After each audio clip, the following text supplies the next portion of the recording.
Kamusta mga Lodi? In this video ay pag-usapan lang po ulit natin itong application ni Reels Cash. At dito nga mga Lodi ay meron akong na-out dito na port 499 mga Lodi, no? At ito po, na-receive na po natin yan sa ating GCash account. Okay? So sa mga hindi familiar dito sa application ni Reels Cash ay parang kagaya po siya ng mga trending application ngayon like yung Free Reels and Melulo mga Lodi, no? Na kung saan dito nga mga Lods is pwede kayo manood ng mga short free drama app. Okay?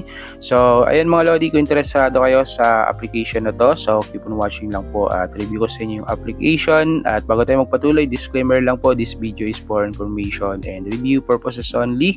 At kung sakali magustuhan nyo nga pala yung mga ganitong klaseng content, don't forget to like this video and subscribe para updated po kayo sa mga bagong apps at videos ko na i-upload. Salamat!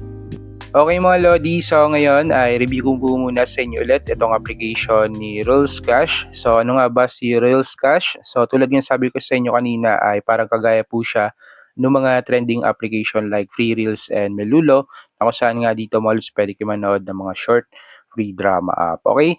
Na kung saan dito mga Lods kapag nanonood kayo ay meron kayong pwedeng maipon dito na gold points and diamonds. Pero actually yung diamonds dito mga Lods yan po yung pwede nating ma-convert at ma-withdraw through Lazada or GCash. Ayan. So, as you can see, may 1129 pa akong balance dito and ang value niya ay nasa 66.85. Yan. So, actually, pwede po lang siyang isi-o dito but dito mga Lodi ay ipunin ko muna kasi ito yung pinakang target ko, no? Okay?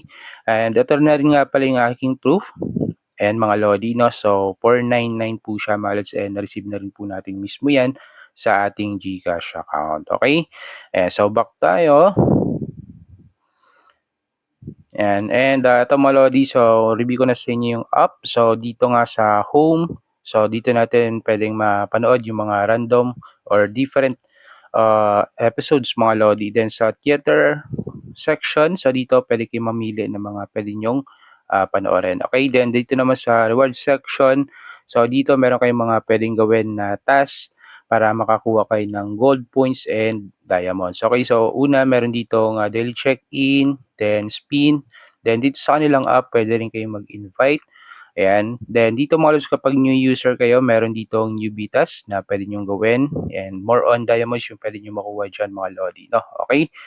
Tapos dito sa baba, bukod po sa panonood yun ng videos, pwede rin kayo maglaro dito based dito sa mga offers na yan nakalagay dito mga Lodi. Na kung saan ito is mga third party application mga Lodi. And dito mas malaki yung mga diamonds sa pwede nyong makuha sa mga third party app na to. Okay, so yun nga lang, meron siyang task bago nyo siya makumpleto mga Lodi. Una, i-download nyo yung app, then meron dito mga offers or yung task na kailangan yung kumpletuhin para makakuha kayo ng extra diamonds. Okay?